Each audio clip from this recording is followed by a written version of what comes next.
بسم اللہ الرحمن الرحیم۔ السلام علیکم۔ صحیح بخاری حدیث نمبر 146۔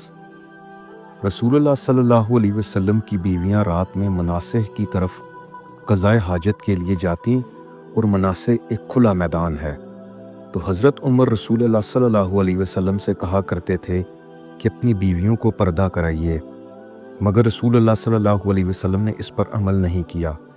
ایک روز رات کو عشاء کے وقت حضرت سودا بنت زمعہ رسول اللہ صلی اللہ علیہ وسلم کی اہلیہ، جو دراز قد عورت تھیں، باہر گئیں۔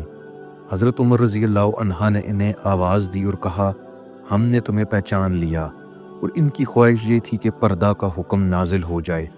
چنانچہ اس کے بعد اللہ نے پردہ کا حکم نازل فرما دیا۔ صحیح بخاری حدیث نمبر 147۔ آپ نے اپنی بیویوں سے فرمایا کہ تمہیں قضائے حاجت کے لیے باہر نکلنے کی اجازت ہے۔ حشام کہتے ہیں کہ حاجت سے مراد پخانے کے لیے باہر جانا ہے۔ صحیح بخاری حدیث نمبر 148۔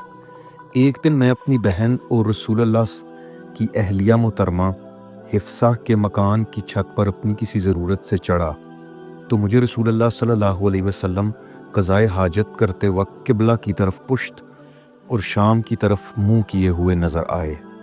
صحیح بخاری حدیث نمبر 149۔ ایک دن میں اپنے گھر کی چھت پر چڑھا تو مجھے رسول اللہ صلی اللہ علیہ وسلم 2 اینٹوں پر قضائے حاجت کے وقت بیت المقدس کی طرف منہ کیے ہوئے نظر آئے۔ صحیح بخاری حدیث نمبر 150۔ جب رسول اللہ صلی اللہ علیہ وسلم رفع حاجت کے لیے نکلتے تو میں اور ایک لڑکا اپنے ساتھ پانی کا برتن لے آتے تھے۔ مطلب یہ ہے کہ اس وقت پانی سے رسول اللہ صلی اللہ علیہ وسلم طہارت کیا کرتے تھے۔ صحیح بخاری حدیث نمبر 151۔ جب نبی کریم صلی اللہ علیہ وسلم قضائے حاجت کے لیے نکلتے، میں اور ایک لڑکا دونوں آپ صلی اللہ علیہ وسلم کے پیچھے جاتے تھے، اور ہمارے ساتھ پانی کا ایک برتن ہوتا تھا۔ صحیح بخاری حدیث نمبر 152۔ رسول اللہ صلی اللہ علیہ وسلم بیت الخلاء میں جاتے تو میں اور ایک لڑکا پانی کا برتن اور نیزہ لے کر چلتے تھے۔ پانی سے آپ طہارت کرتے تھے۔ دوسری سند سے نظر اور شازان نے اس حدیث کو شعبہ سے مطابقت کی ہے۔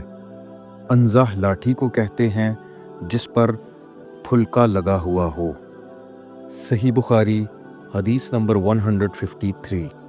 رسول اللہ صلی اللہ علیہ وسلم نے فرمایا، جب تم میں سے کوئی پانی پیے تو برتن میں سانس نہ لے، اور جب بیت الخلاء میں جائے تو اپنی شرمگاہ کو دائنے ہاتھ سے نہ چھوئے اور نہ دائنے ہاتھ سے استنجا کرے۔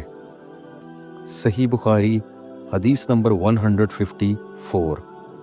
آپ نے فرمایا، جب تم میں سے کوئی پیشاب کرے تو اپنے عضو اپنے دائنے ہاتھ سے نہ پکڑے، نہ دائنے ہاتھ سے طہارت کرے، نہ پانی پیتے وقت برتن میں سانس لے۔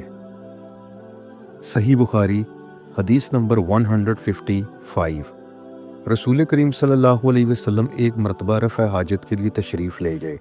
آپ کی عادت مبارکہ تھی کہ آپ چلتے وقت ادھر ادھر نہیں دیکھا کرتے تھے، تو میں بھی آپ کے پیچھے پیچھے آپ کے قریب پہنچ گیا۔ مجھے دیکھ کر آپ نے فرمایا کہ مجھے پتھر ڈھونڈ دو تاکہ میں ان سے پاکی حاصل کروں، یا اسی جیسا کوئی لفظ فرمایا، اور فرمایا کہ ہڈی اور گوبر نہ لانا۔ چنانچہ میں اپنے دامن میں پتھر بھر کر آپ کے پاس لے گیا اور آپ کے پہلو میں رکھ دیے، اور آپ کے پاس سے ہٹ گیا۔ جب آپ قضائے حاجت سے فارغ ہوئے تو آپ نے پتھروں سے استنجا کیا۔ صدق اللہ العظیم۔ اللہ حافظ۔